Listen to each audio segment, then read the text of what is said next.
Shalom. Banyak orang yang sudah menjadi Kristen bahkan berpuluh-puluh tahun, rohaninya masih kanak-kanak.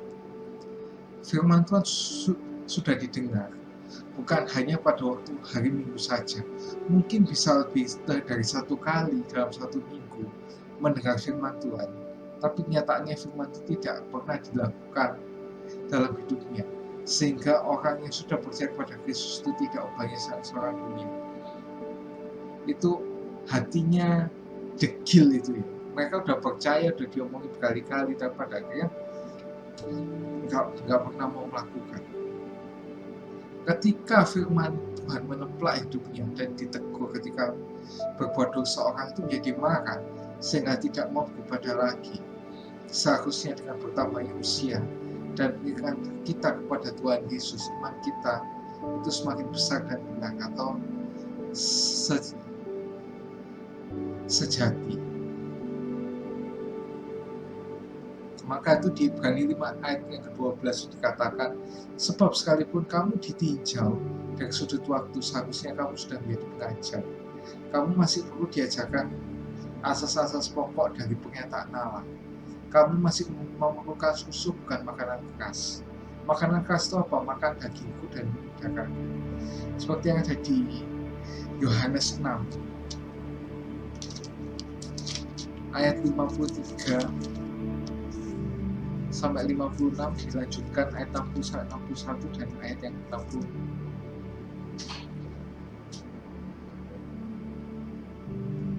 Maka kata Yesus kepada mereka, aku berkata kepadamu sesungguhnya, jikalau kamu tidak makan daging anak manusia dan minum darahnya, kamu tidak bisa punya hidup di dalam dirimu. Barang siapa makan dagingku dan minum darahku, ia punya hidup yang kekal, dan aku akan membangkitkan dia pada akhir zaman. Sebab dagingku adalah benar-benar makanan dan darahku adalah benar-benar minuman. Barang siapa makan dagingku dan minum darahku, ia tinggal dalam aku dan aku di dalam dia. Lanjut ke ayat 60-61. Sesudah mendengar semuanya itu, banyak murid-murid Yesus yang berkata, ini siapakah yang dapat sanggup mendengarnya? Yesus dalam hatinya tahu bahwa murid-muridnya bersungut-sungut akan hal itu. Berkata-kata kepada mereka, adakah perkataan itu menggoncang iman? Ayat 66. Mulai waktu itu banyak murid-murid yang mengundurkan diri dan tidak lagi mengikuti. Di sini itu apa? Banyak orang murid yang selain 12 itu banyak yang masih menginginkan susu dari itu, yaitu makanan yang ringan. Karena apa? Mereka itu baru saja mendapatkan mujizat, yaitu pelipat gandaan 5 roti 2 ikan. Maka itu Tuhan Yesus perlu menjelaskan itu supaya mereka tidak terperangkap cuma dalam cuma mujizatnya aja, karena Tuhan Yesus itu gak sekedar itu. Lanjut, iman yang besar memang diperlukan, tetapi terlebih lagi kita harus memiliki iman yang benar. Iman yang benar adalah percaya kepada Tuhan Yesus dan tidak digantikan oleh apapun dan siapapun. Ini kayak yang sederhananya gini, iman yang besar itu iman yang memindahkan gunung. Kalau iman yang benar itu tetap percaya walaupun gunungnya itu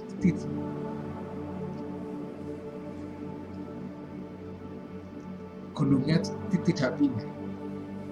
Nah, terus gimana sih kita supaya bisa memiliki iman yang benar atau iman yang sejati itu? Seperti di Kolose 2 ayat 6-7. Kamu telah menerima Kristus Yesus Tuhan kita. Karena itu hendaklah hidupmu tetap di dalam Dia. Hendaklah kamu bergerak dalam Dia dan dibangun di atas Dia. Hendaklah kamu bertambah teguh dalam iman yang telah diajarkan kepadamu. Dan hendaklah kamu melipat dan ucapan syukur. Nah, ini kita mari bedah satu persatu. Yang pertama itu bergerak di dalam Dia dan dibangun atas Dia. Bergerak dalam Dia itu artinya tetap teguh dipersatukan dengan Dia, semakin bergantung pada Kristus, atau hidup yang semakin bergantung pada apa yang dikatakannya. Berakar juga berarti bertumbuh ke dalam. Batang boleh tumbuh ke atas, tapi akar meski kuat ke bawah, tumbuh ke dalam tanah. Jika tidak, pohon itu akan tidak kuat dan mudah tumbang. Itulah sebabnya kekuatan sebuah pohon bukan terletak pada lebatnya daun dan indahnya pohon itu, tetapi karena ada akar yang kuat. Akar yang kuat ini adalah akar yang bisa tumbuh ke sumber air.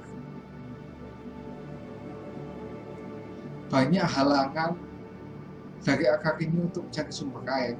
Misalnya batu harus dibuang supaya akar dapat dengan mudah mencapai sumber air. Ini tanaman yang bisa jadi contoh ini adalah kaktus. Karena kaktus itu kan tumbuhnya di daerah yang kering. Kayak banyak di gurun gitu. Jadi kaktus ini harus apa? Akarnya harus menyelam lebih dalam untuk mengambil air itu. Orang yang berakar itu adalah orang yang mengenal Tuhan Yesus secara pribadi. Orang tersebut tidak dapat dipisahkan dari Kristus. Seperti yang ada di Roma 8 ayat 35, lalu dilanjutkan 38 ayat 39.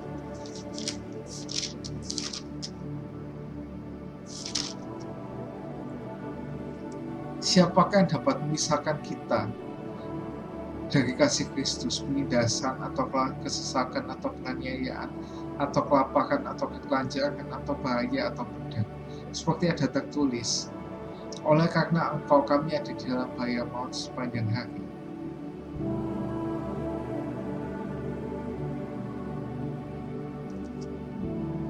Karena kami telah dianggap sebagai domba-domba sendirian. Lanjut 38 ayat 39, sebab aku yakin bahwa baik maut maupun hidup, baik malaikat-malaikat maupun pemerintah-pemerintah, baik yang ada sekarang maupun yang akan datang, atau kuasa yang baik, yang di atas maupun yang di bawah, ataupun suatu makhluk lain, tidak akan dapat memisahkan kita dari Allah yang ada dalam Kristus Yesus, Tuhan kita. Untuk mengenal Tuhan secara pribadi, kita harus intim dengan Tuhan Yesus. Milikilah jam-jam doa dan kehidupan doa di dalam kehidupannya. Nah, bedanya jam doa sama kehidupan doa itu apa? Mungkin sudah sering disampaikan di sini. Jam-jam doa itu kita punya jam-jam khusus untuk doa. Misalnya beberapa orang itu jam 4 pagi atau jam 5 pagi atau malam sebelum tidur gitu ya. Kalau kehidupan doa itu apa? Kita itu punya hubungan secara pribadi kapanpun dan dimanapun sama Tuhan. Kadang mungkin kita waktu nyetir motor ada masalah di jalan, Tuhan itu maaf, Tuhan kok macet loh Tuhan, padahal aku udah telat kok malah macet. Nah kadang kayak gitu, Tuhan kasih longgarkan dan sebagainya. Kadang kan sampai kayak gitu ya. Dan juga membuang semua yang ada dalam hati kita yang tidak berkenan di hati Tuhan. Buanglah semua kayak dosa-dosa yang tak pernah di hati Tuhan yang ada dalam hati kita tuh harus dibuang. Berhala-berhala pun juga harus kita buang. Nah, berhala ini bukan cuma ya yang berhubungan dengan patung-patung dewa-dewi, tapi berhala-berhala modern itu juga kita harus buang.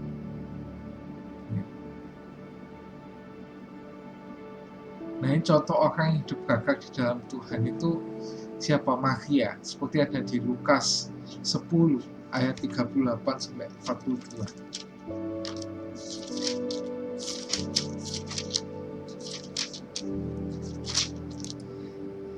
Ketika Yesus dan murid-muridnya dalam perjalanan, tibalah ia di sebuah kampung. Seorang perempuan yang bernama Marta menerima dia di rumahnya.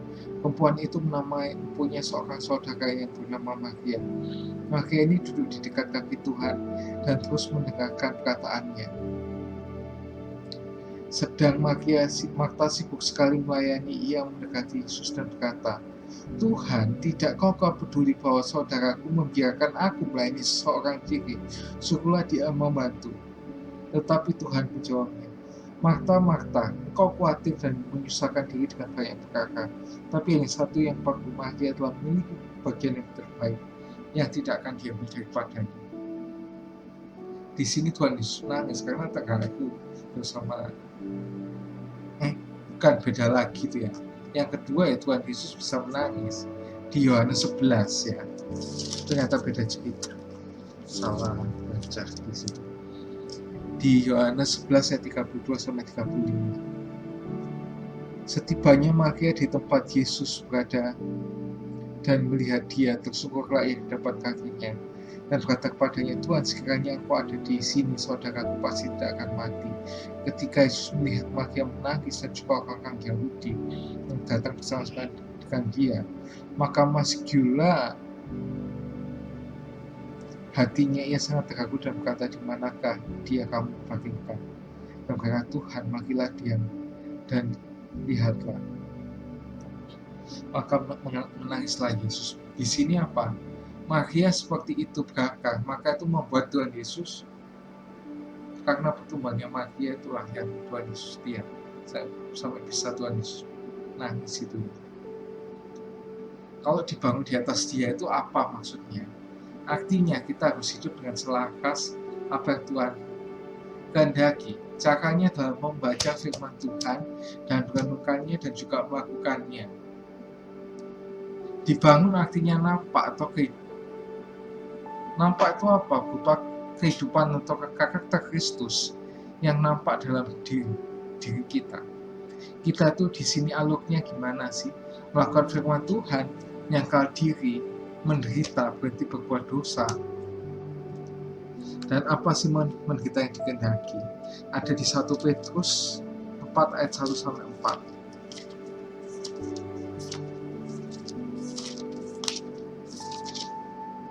Jadi karena Kristus telah menderita penderitaan badani, kamu pun harus juga mempersenjatai diri kamu dengan pikiran yang demikian.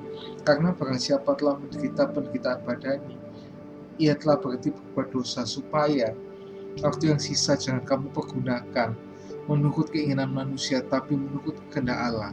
Sebab telah cukup banyak waktu yang kamu gunakan untuk melakukan kehendak orang-orang yang tidak mengenal Allah. Kamu telah hidup dalam rupa-rupa hawa nafsu, keinginan, kemabukan, pesta pora, perjamuan, minum, dan penyembahan berhala yang terlarang. Sebab mereka heran bahwa kamu tidak turun menyemplungkan diri bersama-sama mereka dalam kubangan ketidaksenonohan yang sama, dan mereka memfitnah kamu. Terus selain kita berakar dan dibangun di atas dia, itu kita harus bertambah teguh dalam iman. Nah, orang yang berteguh dalam iman ini apa? Tidak menyangkal, bahkan menjual Tuhan Yesus. Seperti yang ada di Daniel 3 ayat 17 sampai 18. Jika Allah kami yang kami puja sanggup melepaskan kami, maka ia akan melepaskan kami dari perapian yang menyala-nyala itu, dan dari tanganmu, ya Raja. Tapi seandainya tidak, hendaklah Tuanku mengetahui, ya Raja, bahwa kami tidak akan memuja dewa Tuanku dan tidak akan menyembah patung emas yang Tuhan dirikan itu. Dan kita bandingkan antara di Sadrak, Mesak, Abednego ini sama Yudas ya, yang ada di Matius 27 ayat 3-5. Ini yang mati, Yudas ini menyangkal Tuhan Yesus. Pada waktu Yudas yang menyangkalkan dia melihat bahwa Yesus telah dijatuhi hukuman mati, menyesallah ia, lalu ia mengembalikan uang 30 perak itu kepada imam-imam, kepala dan tua-tua, dan berkata, aku telah berdosa dan menyerahkan darah orang tak bersalah. Tapi jawab mereka, apa urusan kami dengan itu urusan sendiri. Maka ia pun menampakkan uang perak itu dalam bait suci. Dan dari situ ia menggantung diri. Nah, memiliki Kristus seperti kita memiliki segala sesuatu yang sangat berharga, bahkan lebih berharga dari barang yang paling berharga di dunia ini. Oleh sebab itu Sadrak, Mesak, dan Abednego tidak mau menyangkali Tuhan Yesus. Dia tetap menyembahnya dan tidak mau menyembah dewa Nebukadnezar dan patung emas yang dia dirikan, itu seperti yang katakan di Daniel 3 ayat 17-18 tadi. Nah, ini kehidupan semakin keras. Persaingan untuk memenuhi kebutuhan kehidupan orang Kristen ini banyak yang sekali yang menjual Kristus karena jodoh, jabatan, dan keekonomian yang lebih mapan. Orang kehilangan pekerjaan bingung, tapi kehilangan Kristus tidak terbebani. Padahal kehilangan Kristus itu berarti itu kehilangan kehidupan yang kekal. Ini sering tidak disadari oleh orang Kristen yang murtad. Bahkan kadang orang Kristen itu demi uang yang sangat-sangat banyak, demi jabatan, naik jabatan, harus agama ini. Nah, akhirnya pindah tuh. Kadang lebih baik apa punya jabatan rendah tapi tetap dalam Kristus ya, demi cinta. Lebih baik kita nggak nikah daripada kita nikah sama orang agama lain yang tidak bisa yang tidak bisa kita injili. Nah, seharusnya respon tentang orang tentang keselamatan dalam Tuhan Yesus ini seperti apa sih? Dalam Matius 13 ayat 44-46.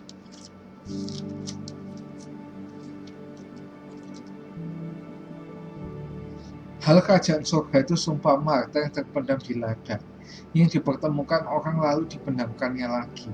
Oleh sebab sukacitanya, pergilah ia menjual seluruh miliknya lalu membeli ladang itu. Demikian pula hal kerajaan surga seumpama seorang pedagang yang mencari mutiara indah. Setelah ditemukan mutiara yang sangat berharga itu, ia pun menjual seluruh miliknya itu untuk membeli mutiara itu. Dan juga seperti Rasul Paulus yang ada di Filipi 3 ayat 7-8.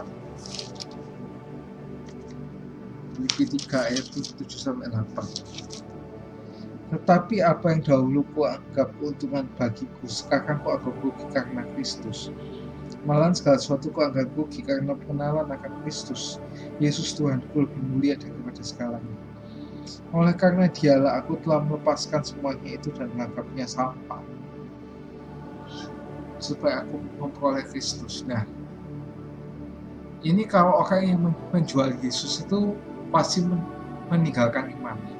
Tapi kalau menyangkal itu tidak meninggalkan imannya. Mungkin karena sungkan, karena kita takut, kita nggak mau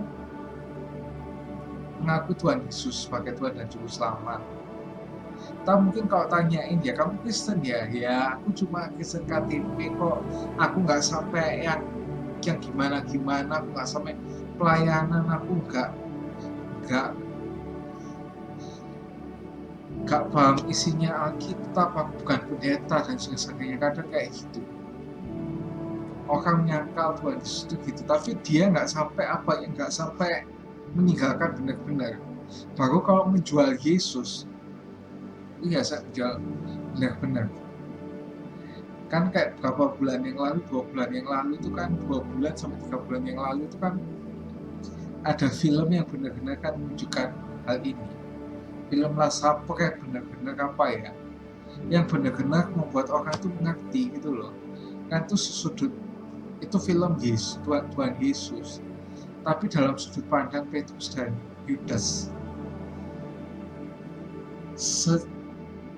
Secara khusus itu kalau Petrus karena menyangkal dan bisa balik lagi ke Tuhan Yesus, maka dia diberi tugas Tuhan untuk melanjutkan pelayanannya itu ya.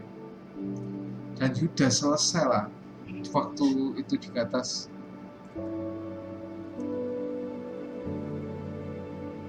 pohon untuk gantung diri. Nah, orang itu ke dalam iman selanjutnya ini apa? Yaitu tidak kecewa biarpun yang diharapkan itu tidak dikabulkan. Nah, kebanyakan orang Kristen ini ketika apa yang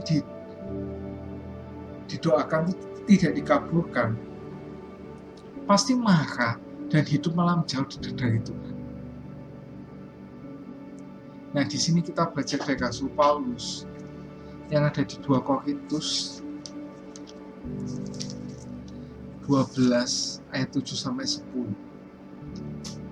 Dan supaya aku jangan meninggikan diri karena pernyataan-pernyataan yang luar biasa itu, maka aku diberi suatu duri dalam dagingku, yaitu seorang utusan iblis yang menggocok aku, supaya aku jangan meninggikan diri.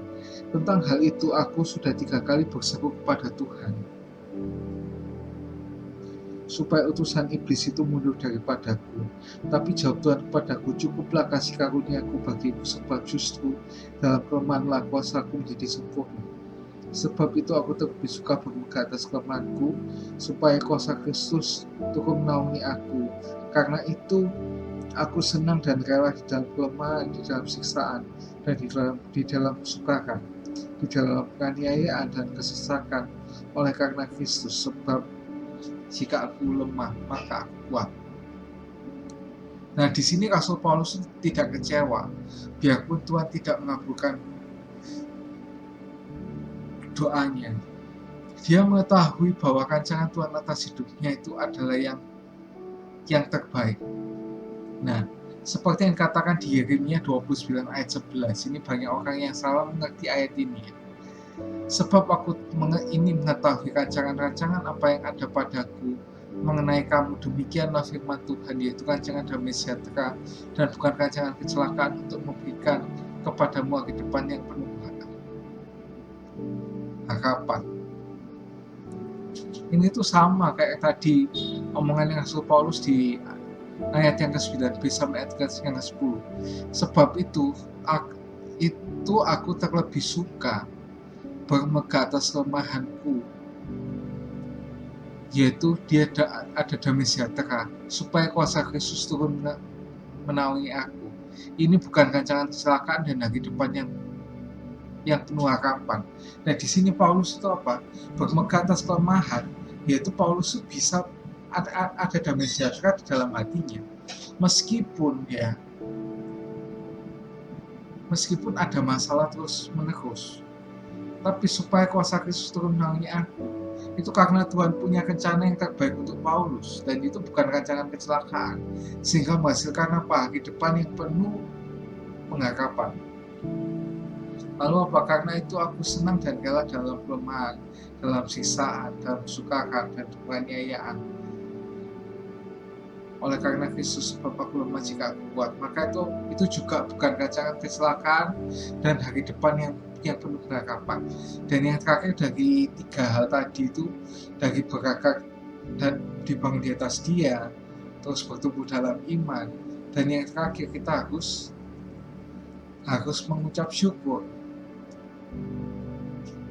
Seperti yang ada di 1 Tesalonika 5 ayat yang ke-18.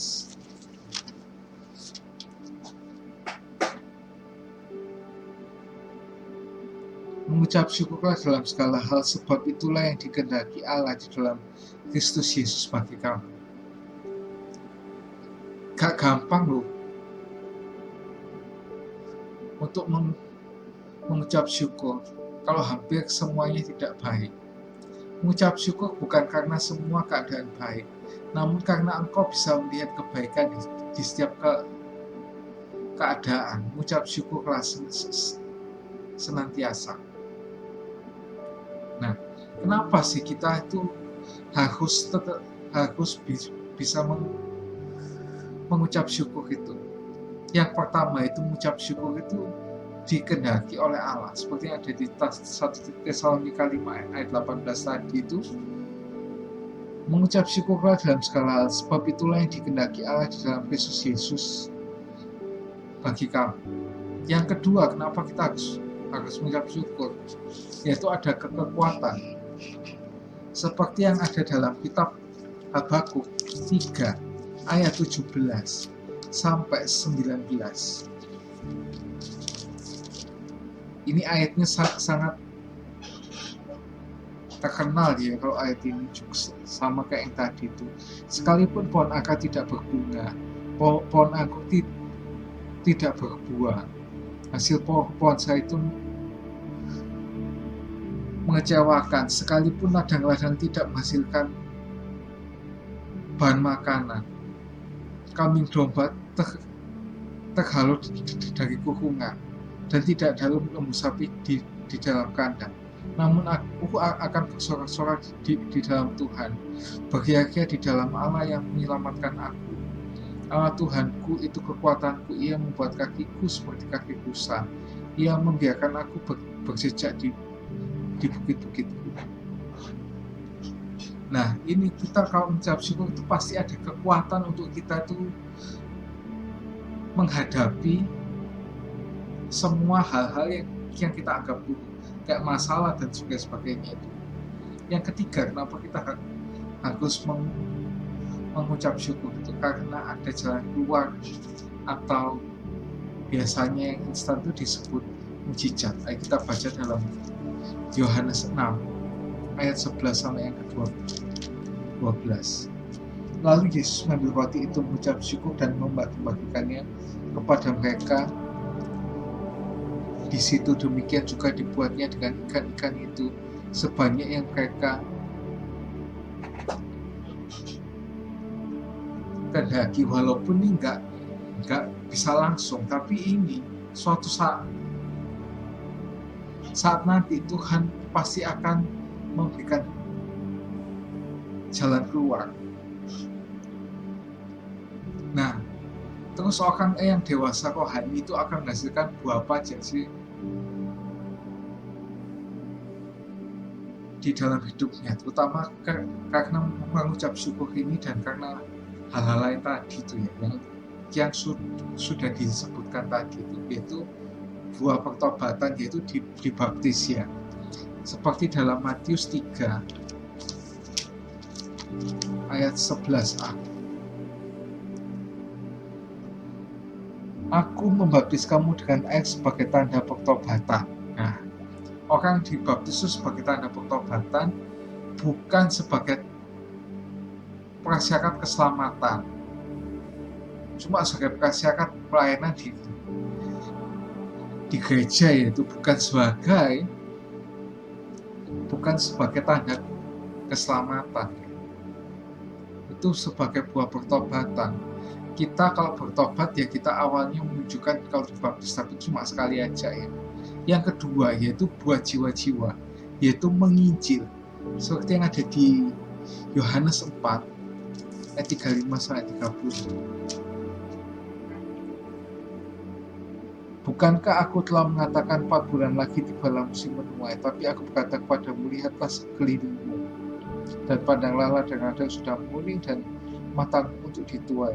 Sekarang juga penuai telah menerima upahnya, dan ia membuahkan buah untuk hidup yang kekal, sehingga penabur dan penuai itu sama-sama sukacita. Dan ini jiwa-jiwa ini sesuai dengan amanat agung Tuhan Yesus, seperti yang ada di Matius 28 ayat 19 sampai 20.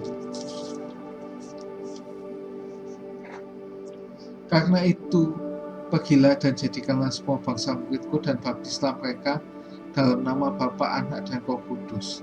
Dan ini yang penting habis ini dan banyak dilupakan. Dan ajaklah mereka lakukan segala sesuatu yang telah kuperintahkan kepadamu, dan ketahuilah aku telah menyertai kamu senantiasa sampai akhir zaman. Yang ketiga, yaitu buah taburan, yaitu kita menjadi berkat buat sesama.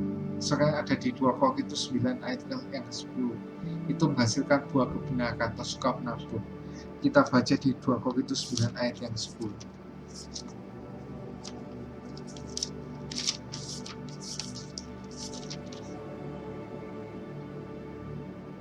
Ia membagi-bagikan sekalian yang ayat 9, ia membagi-bagikan pada orang miskin kebenarannya untuk selama-lamanya. Ia yang menyediakan benih bagi penabur dan roti untuk dimakan. Ia juga akan menyediakan benih bagi kamu dan melipat gandanya untuk menumbuhkan buah-buah kebenaranmu. Dan ini tuh bukan yang dimaksud uang ya, tapi pikiran dan perbuatan kita. Yang terakhir, buahnya apa yang bisa kita hasilkan, yaitu buah roh yang menghasilkan karakter Kristus yang ada di Galatia 5 ayat 22 sampai 23.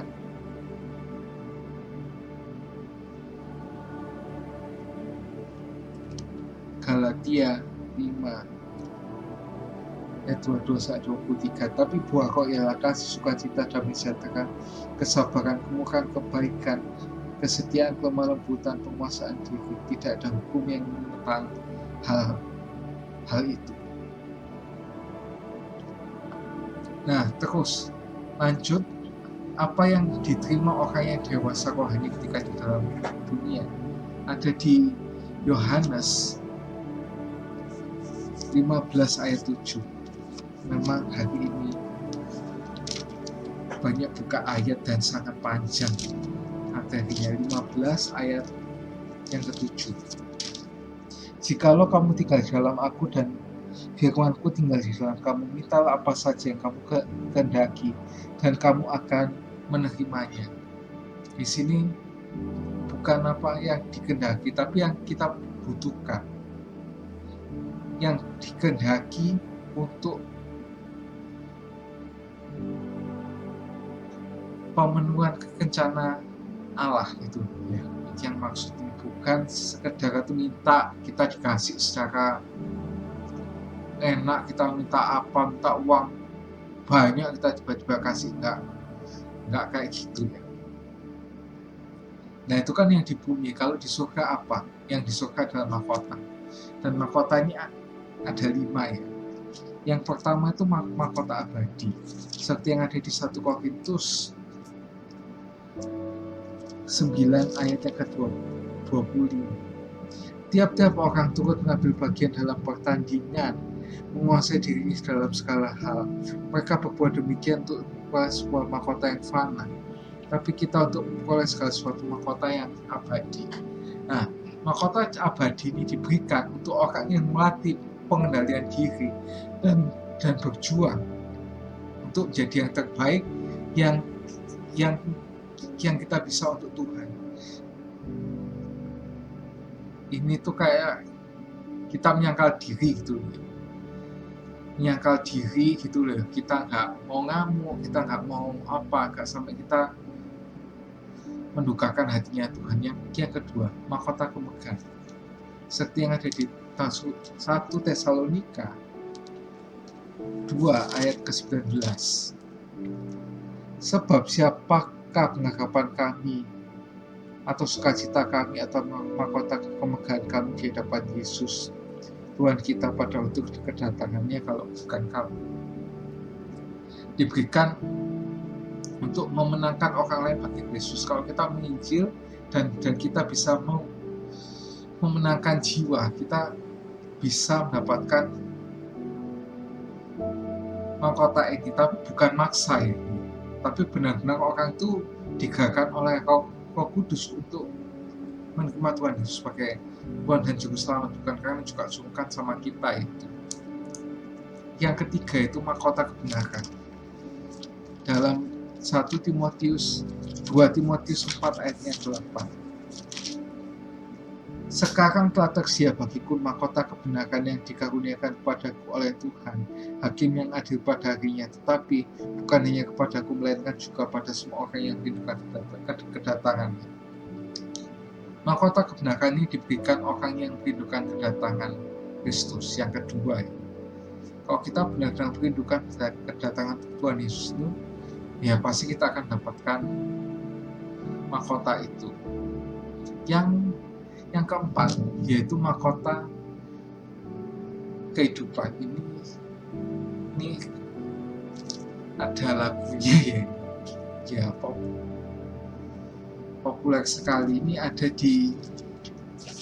juga di Yakobus 1 ayat yang ke-12. Berbahagialah orang yang bertahan dalam cobaan, sebab apabila ia sudah tahan uji, ia akan menerima mahkota kehidupan yang dijanjikan Allah kepada barang siapa yang kasih dia. Lalu di Wahyu 2 ayat 10. Jangan takut apa yang harus engkau derita, sesungguhnya iblis akan melemparkan beberapa orang dari antaramu ke dalam penjara supaya kamu dicobai dan kamu akan beroleh kesusahan 10 hari. Hendaklah engkau setia sampai mati, dan aku akan mengaruniakan kepadamu mahkota kehidupan. Ini berikan orang yang bertahan dalam cobaan. Kalau kita bertahan dalam cobaan itu, kita nggak sampai tergoda untuk melakukannya, kita akan dapatkan mahkota ini. Yang terakhir, mahkota apa? Ini benar-benar terakhir, yaitu mahkota kemuliaan. Itu dalam 1 Petrus 5 ayat yang keempat. Memang banyak ya.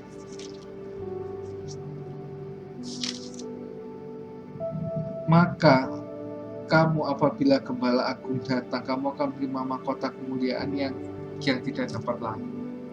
Ini diberikan untuk siapa? Diberikan untuk yang rajin dan setia menggembalakan kambing maupun domba yang ada, yaitu gerejanya Tuhan. Ini bukan menggembalakan secara kita jadi malas. Kita juga kalau menggembalakan di kelompok kecil pun juga bisa. Asalkan benar-benar rajin dan setia ya. Tuhan pasti lihat tuh dari hatinya kita apa enggak, hatinya kita rajin dan setia enggak untuk melakukan itu ya. Jadi kalau kita harus punya iman yang benar secara dewasa rohani, kita harus juga bergerak di dalam dia dan dibangun di atas dia, bertambah teguh dalam iman, dan juga kita mengucap syukur. Nah, kenapa sih kita harus melakukan itu kalau kita dewasa rohani? Kalau di dunia, apa saja yang kita butuhkan akan Tuhan berikan kepada kita. Yang di surga adalah mahkota, ada 5 mahkota, yaitu mahkota abadi, kemegahan, kebenaran, kehidupan, dan kemuliaan. Ya, maka itu kita harus benar-benar dewasa secara rohani kita dan tetap bergerak dalam Tuhan. See you and God bless you.